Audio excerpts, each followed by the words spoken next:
Video games aren't for everyone. And I'm not saying this to be an edgy gamer guy. I mean, not to brag, but I've never even installed League of Legends. I'm the furthest thing from edgy since the Earth, because the Earth is round and smooth. Or is it? But I do mean it when I say that video games aren't for everyone. They can't be. Everyone is different. However, more and more we see these massive AAA game studios jumping through hoops and bending over backwards to create these games that will have such mass appeal that they no longer have any sort of cohesive identity. This is a huge problem because a game needs to have an identity to be good, and that often means making decisions that's going to alienate a decent amount of players. Take Thief, for example, a game that was all about being a sneaky little guy, so they made every decision in order to enhance that goal, and that goal was not something everyone was a fan of. This is legendary game designer Warren Spector talking about his experience with an early build of Thief, which was in development while he was working at Looking Glass Studios. I played a build, I came to a place that was just too hard for me to sneak, and I asked the team, just make me tough enough that I can fight my way past these guards because I'm getting killed every time. And they said no. If we made the player character strong enough to fight, no one would ever sneak. And the idea of the game was to sneak. And they were probably right. For Thief, that was probably the right decision to make. The decision to keep the game focused on stealth, even if it became too difficult for some people or wasn't the way others would want to approach the game, meant that for the target audience, the game was exactly what they wanted. I believe I'm the first person to ever say, if you want to please everyone, you'll please no one. I mean, I guess Arrowhead Studios, creators of Helldivers 2, literally say that as their tagline, but I will choose to ignore that. But even though I am a genius for having that original thought, I also think it's kind of wrong.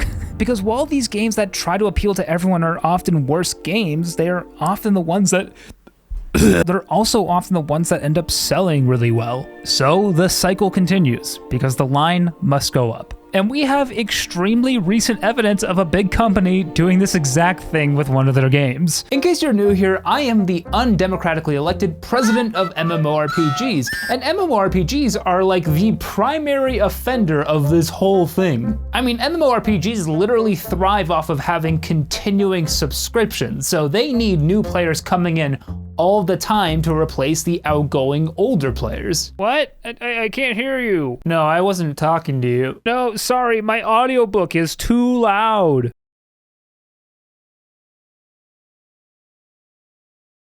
What are you listening to? It's called Ascended, book 1 of the Songs of Chaos series. It's a fantasy series about a boy who defies society to save a blind dragon from death. It's cool because both the dragon and the boy are outcasts, and while neither of them are the chosen one or from fancy bloodlines or anything, they both go on to change the world forever. Wait, that's actually awesome. The author of Songs of Chaos, Michael R. Miller, is the sponsor of this video. I actually really enjoyed listening to book 1 myself. Oh, I didn't know you knew how to read. I'm a 29-year-old man. Of course I know how to read. Also, I said I listened to the book. You know, Peter Kenny narrates this audiobook. Didn't Peter Kenny also narrate the Witcher audiobooks? It's kind of weird that you know that, but also have the physical Witcher series. It really seems like you only have the physical books, so people think you know how to read, but then you just buy the audiobooks. Well, for everyone else who hasn't read the book, you can check it out at the link in the description. That will bring you to the Audible page for the first book, Ascendant. But maybe you're like me and you actually do know how to read, and in that case, you can get the book on ebook or paperback, hardback,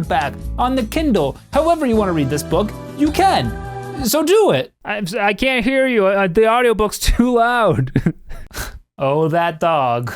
Just a few weeks ago at Summer Games Fest, Amazon Game Studios announced that their MMO, New World, which is undoubtedly one of the MMORPGs on the market right now, would be transforming into something called New World Aeternum.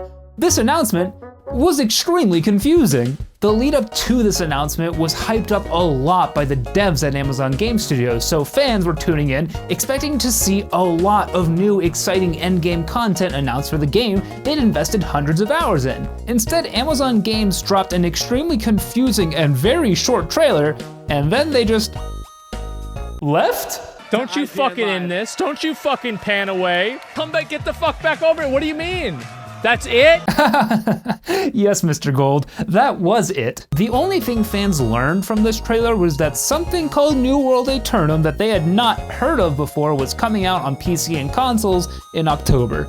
To make sure no one was left in the dark, Amazon Games followed up their Summer Games Fest announcement by updating their FAQ page, referring to New World Aeternum as an action RPG, which New World decidedly was not. At the same time, a 35-minute update by the devs dropped that, and I promise you this is true, basically just tried to act like everything the game already had was a new feature. This devlog that only the most ardent New World fans would be watching was meant as an advertisement of New World to people who have never played it. Everything I'm showing you here about Amazon Games' treatment of their game in an effort to reach a wider audience might just seem like it boils down to a communication issue. They hyped up a nothing announcement and changed the messaging around their game. It's not a great look, but it's not the end of the world. The New World. But when you dig into what little things they're actually changing with the game, it's clear that they're targeting a more casual audience, and that means moving away from being an MMORPG, which in itself is a kind of hardcore genre. In that dev update, one of the few new things they mentioned doing is a focus on solo gameplay. Despite the fact that in a different Q&A they tried to claim that they only called the game an action RPG because more people know what it is, they also do claim the changes they've made push them more towards being an ARPG than an MMORPG. But to be fair, all of these announced changes have been extraordinarily well received by the community. Oh, holy crap, oh my god. Well, those are like Helldivers 2 numbers. It just seems like spending money on New World right now would be a waste of money, so you should waste your money on me instead. At my Patreon, you can support for as low as $1 a month at the link in the description. New World was already pretty publicly struggling as an MMORPG, especially given all the hype it had when it released back in 2021, so this all came off as more of a desperation move to try and broaden the player base as much as possible, instead of an earnest attempt to make a good game or to ameliorate the end game for a genre that desperately needs things to do when you get really powerful. It's clear that the devs and executives didn't want to make a better game, they wanted to make a better selling game. And while New World is an example of a game taking this tactic and likely failing, there's plenty of examples out there of games that do everything they can to have the widest audience possible and it all working out. The only side effect is that they end up making a bad game. Diablo 3. God, I hate this game. Diablo 3 is a prime example of this whole topic, and I could make a whole video just talking about Diablo 3 because I was traumatized at a very young age by this game. I was there at the midnight release at GameStop with my older cousin so that we could play at exactly the moment the servers went live. And to this day, I am still traumatized by error 37. If I see the two numbers 3 and 7 anywhere near each other, it doesn't matter if they're in the right order, then I'll just have like a little mental breakdown, like a small aneurysm will start in my brain. That's the kind of impact this game had on me. And that's not even talking about the game design. Blizzard really did a number on me with this one, and yet I still keep giving them my money. What's wrong with me? Diablo 3 had a unique development cycle. It was unique in that the version of the game being made by the original creators of the first 2 Diablo games was scrapped, and Blizzard gave the project to guys like Jay Wilson and Chris Metzen. Chris Metzen is the reason we got a female Diablo in Diablo 3, a decision that was apparently very unpopular internally. You know, talking to the dev team, like, yeah, what do you guys think about making Diablo a chick? You know, like, I think a couple people stormed out of the room.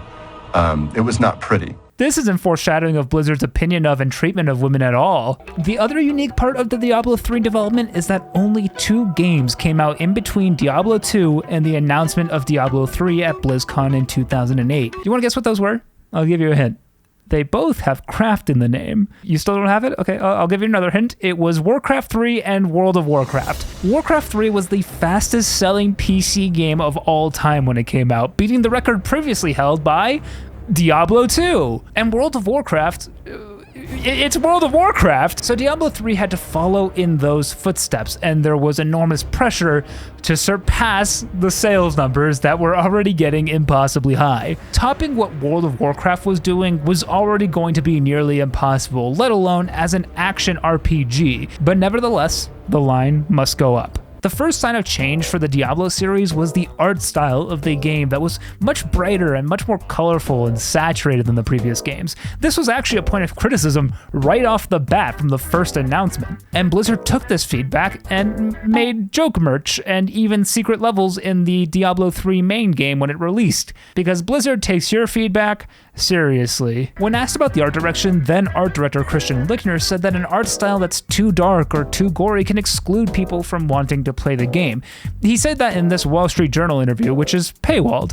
I personally think it's a little strange to paywall a niche interview from 12 years ago, but I'm not Dow Jones and Company. The idea that dark and violent art can make people not want to play your game is totally fair. I mean, sure, you're making a game that's literally about killing zombies and demons, and the plotline of the first game in the series is a literal child being possessed by the main bad guy, and the dad goes bananas and turns into a skeleton king. But yeah, the dark art style might be a little too spooky. Eventually, as more was learned about the game leading up to its release, the devs announced you wouldn't be able to even pick your attribute points as you level up. Instead, they would be chosen for you based on the class you picked. Basically, they realized that making attribute point choices every level up could be difficult for the player and decided to take that out of their hands entirely in an effort to streamline the whole game. To be fair, I haven't seen that confirmed by anyone at Blizzard as being the reason they made this choice, but I literally can't think of a good reason a follow-up to Diablo 2 wouldn't let you choose your attribute points, so I'm just gonna tinfoil hat this one. But the worst part, in my opinion, is that the whole game was changed to be laughably easy. Diablo 2 was broken up into 3 difficulty levels: normal, nightmare, and hell. Normal difficulty wasn't all that hard, but when you got to certain bosses like Diablo or Baal in Act 4 and 5, you might have kind of a hard time, especially if you're new, and along the campaign, it wouldn't be too surprising if you died once or twice just over the course of leveling. Eventually, when you got to Nightmare and Hell, things would get genuinely much harder, especially the jump to Hell. The whole way through, the game is at least somewhat challenging, especially based on whatever your build is, and that's really fun. Action RPGs should be hard. But Diablo 3 was more concerned with making sure players never felt demotivated. At release time, there were 4 difficulties: Normal, Nightmare, Hell, and eventually Inferno, which was touted to be so difficult that the devs couldn't complete it, and then they made it 2 times harder. Internally, we had this super hardcore test team, and we got it to the point where they thought it was challenging enough, and then we doubled it.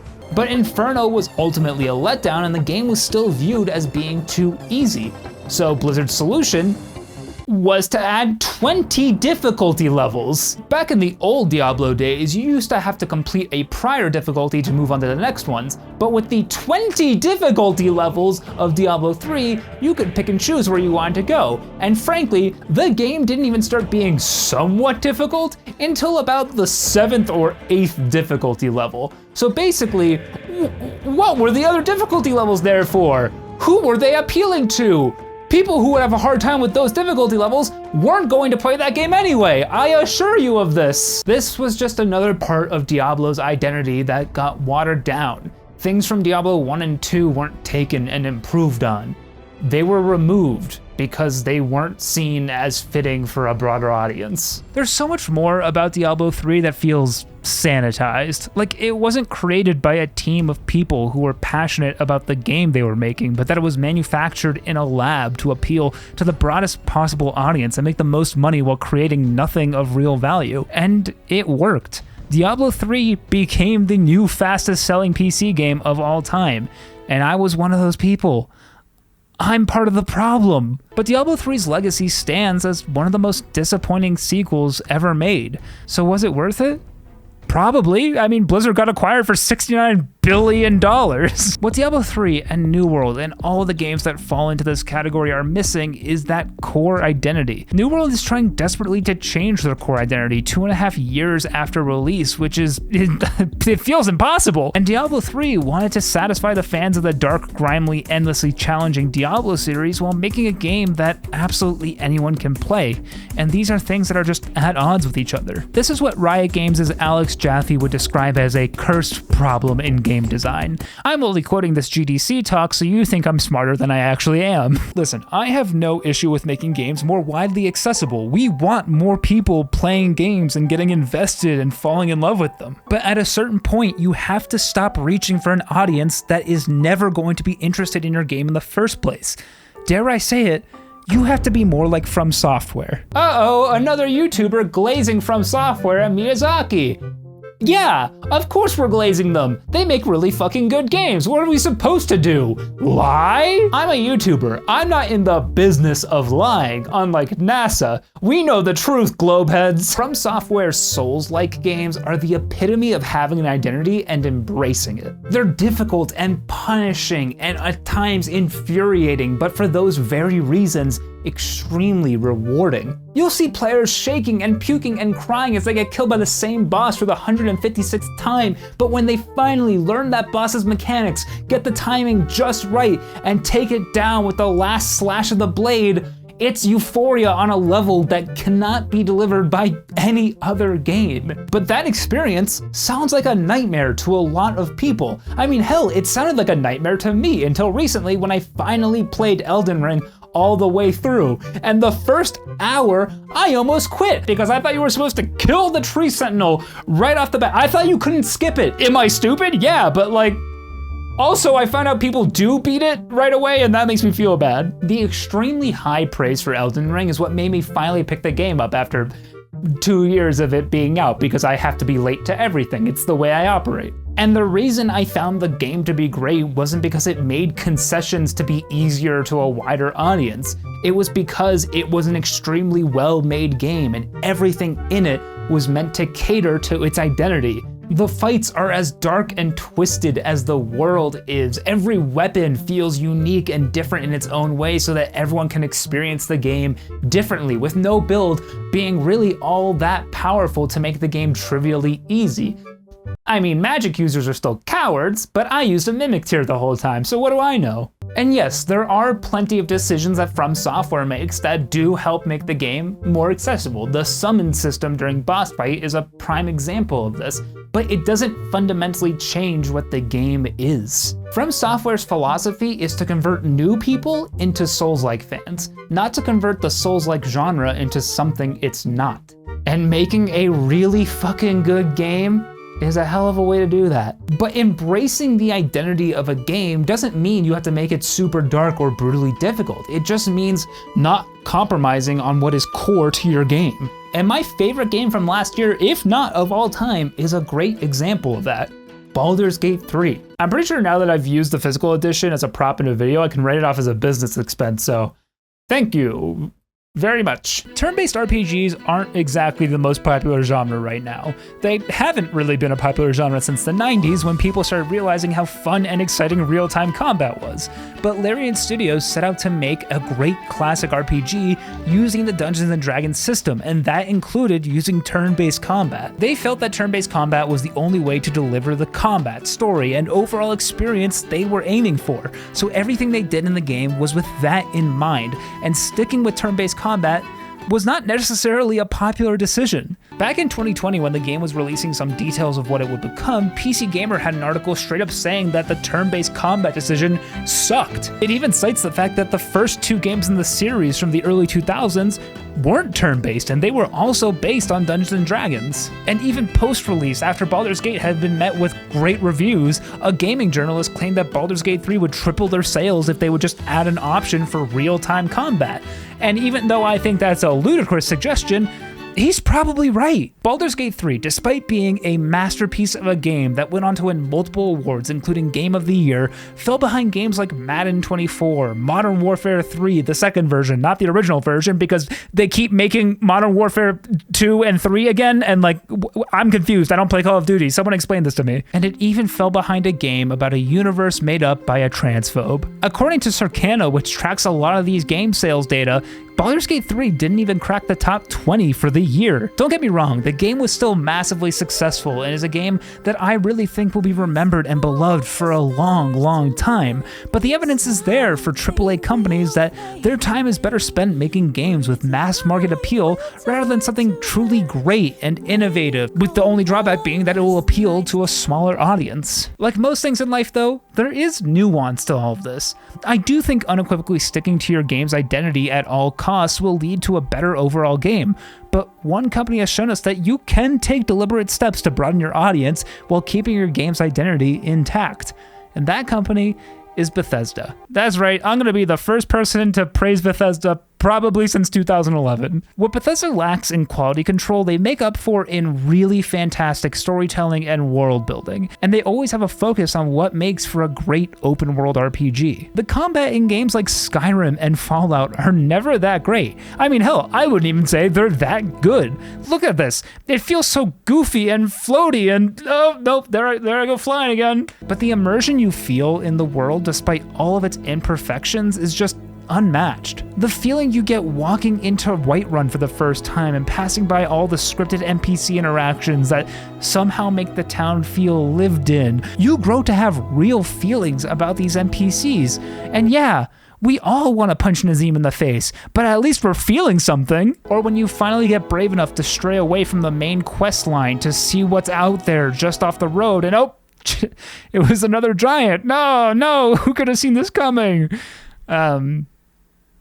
I wrote that in the script, so I saw it coming. They do all of this despite making several pretty large changes to their game design from earlier games like Morrowind. Back in Morrowind, you had a much more traditional RPG, like what you would find in the late 80s and 90s when games were literally just translated tabletop RPG systems into computer games. In Morrowind, your race dictated so much about your character that if you had an idea of how you wanted to play the game, there was an objectively correct choice of race for you, and if you picked any other race, not understanding the implications of that choice, you were just shit out of luck and had to reroll another character. Oblivion did tone this down a few notches, but your race would still be a defining part of your build, just a less punishing mistake if you picked a less optimal choice. This was done so people who were new to the series or to RPGs in general wouldn't be left with a bad character by accident. Although it turns out making a bad character is really easy in Oblivion, especially if you put all your points into speed. I don't know why I thought that would be a good idea, but does anyone know what I should do with this? Eventually in Skyrim, your race has so little impact on your character other than a few racist remarks from characters around the world that you can literally pick whatever you want.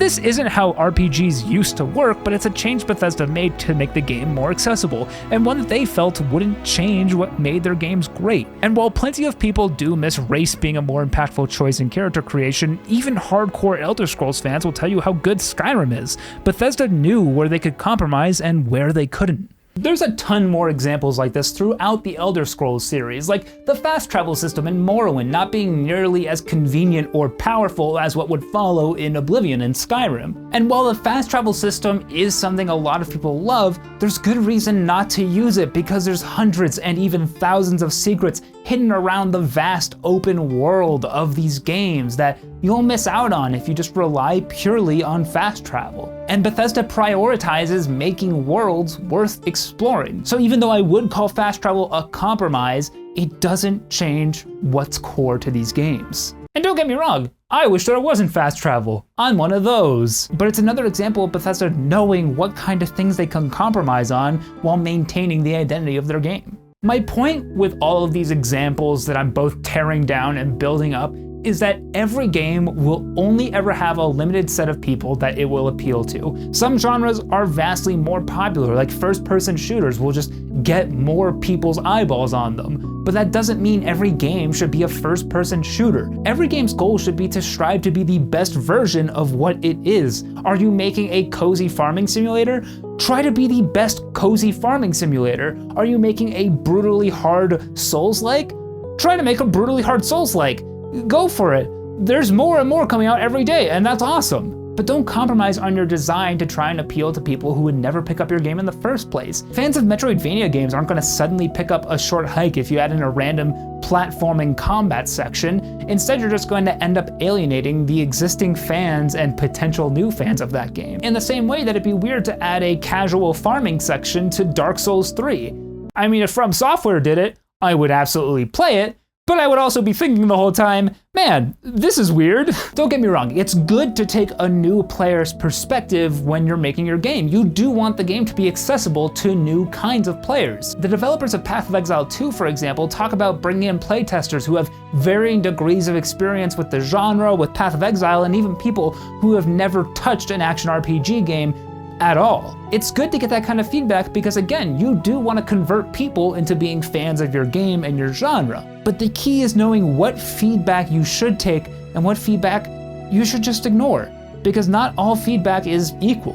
We're all different, and there's tons of games out there for us to enjoy, and there's only more coming out each and every day. But I'm gonna go play Diablo 2 for the 100th time, so bye. Hey, you're a patron. Thank you so much for your support. Hey, you're a patron. I like you very much, cause hey, you're a patron. Patreon is where you're at. You went to the URL in the description and you gave me your money, and that's pretty neat. Hey, you're a patron. Thank you so much for your support. Hey, you're a patron. I like you very much, cause hey, you're a patron. Patreon is where you're at. You went to the URL in the description and you gave me your money, and that's pretty neat.